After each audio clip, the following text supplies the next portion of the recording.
Hello အားလုံးပဲမင်္ဂလာပါရှင် Burmese ရဲ့ channel လေးနဲ့ကြိုဆိုလိုက်ပါတယ်။ကျွန်မအမေကကျွန်မမပါဘဲနဲ့တယောက်သေးပေါ့နော်။လေရင်စီးရမှာဖြစ်တဲ့အကြောင်းမလို့ကျွန်မက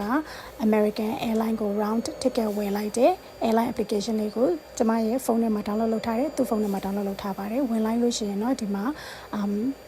ticket နှစ်ခုတွေ့ရမယ်ပေါ့နော်။အသွား ticket နဲ့အပြန် ticket နဲ့ flight 352ဆိုတာတွေ့မှာပါ။အဲ့ဒါကအသွား ticket ပါ။ပြီးတော့ဟိုဘက်မှာကျတော့အပြန် ticket flight 1969ဆိုတာကိုတွေ့ပါလိမ့်မယ်။မိတ်ဆွေတို့လည်းဝယ်လို့ရှိရင် ticket ဝယ်လို့ရှိရင်ဒါမျိုးလေးထွက်လာပါလိမ့်မယ်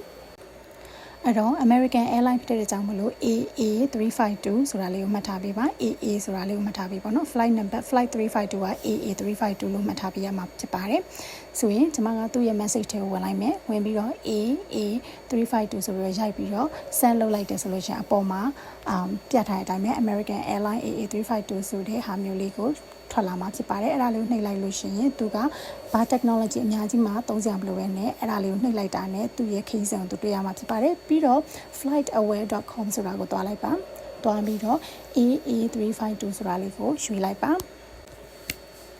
အဲ့ဒါဆိုလို့ရှိရင် AA352 ဆိုတဲ့ဒီ flight number flight ကဘာတွေလုံနေတယ်ဘယ်ကိုသွားနေဆိုတွေ့ရမှာဖြစ်ပါတယ်အခုလောလောဆယ်မှာ flight ကအရန်စောနေတာဖြစ်တဲ့အကြောင်းမလို့ကျမတို့ schedule ဆိုတာကိုတွားရမယ်ကို flight အချိန်ကိုတေချာရွေးရမှာဖြစ်ပါတယ်သူသွားမှာတော့ Friday 24 March 2023ဖြစ်တဲ့အကြောင်းမလို့အဲ့ဒါလေးကိုတေချာရွေးလိုက်ပါရွေးလိုက်ရင်ဒါသူ့ရဲ့ airline သွားမယ့်ခရီးစဉ်ဖြစ်ပါတယ်အဲ့ဒီရဲ့ခေါင်းစည်းကိုကျမ copy ကူးလိုက်ပါမယ်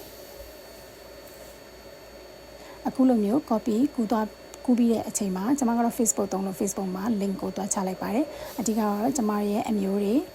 တငယ်ချင်းတွေအမေရဲ့တငယ်ချင်းတွေတွေ့ရှိသိမြင်ရအောင်ဖြစ်ပါတယ်တချို့သူတွေကျတော့ကျွန်မတို့ကဖုန်းနံပါတ်မသိပါဘူးဆိုတော့ဒီလိုမျိုးလေးပြုလုပ်နိုင်ပါတယ်ဖုန်းနံပါတ်သိတဲ့အမျိုးတွေလာကြုံမဲ့အမျိုးတွေကျတော့ခုနက iPhone ရဲ့ Messenger မှာflight ရဲ့ number ကိုတွားပြီးရေးလိုက်တာနဲ့သူတို့ကိုယ်တိုင်လည်းဘယ်ချိန်လာမယ်ဘယ်ချိန်သွားမယ် flight က on time လားအကုန်လုံး delay လားအကုန်သိရှိရမှာဖြစ်ပါတယ်အမေရဲ့သွားမဲ့ခရီးစဉ်လေးကိုအမေက68နှစ်လည်းဖြစ်တဲ့စကားလည်းတိတ်အကျွမ်းကျင်မရှိတဲ့အတွက်ကြောင့်မလို့ကျွန်မက special assistant wheelchair နဲ့သွားဖို့ကိုပြင်ဆင်ပေးထားပါတယ်အဲ့ဒီအတွက်ကြောင့်မလို့အမေအနေနဲ့က transit တွေရှိခဲ့ရင်တော့ဘာမှတိတ်ပြီးပြောစရာမလိုပဲနဲ့ wheelchair နဲ့ပို့ပေးရသူကတခြား service လုပ်ပေးမှာဖြစ်ပါတယ်tip ပေးနိုင်အောင်လဲကျွန်မ tip လေးတွေပေးလိုက်ပါတယ်ရှင် tip money လေးတွေပေးလိုက်ပါတယ်ဒါတော့ကျွန်မရဲ့ Burmese channel ဖြစ်ပါတယ်လာပြီးတော့အများကြီးလေးလာ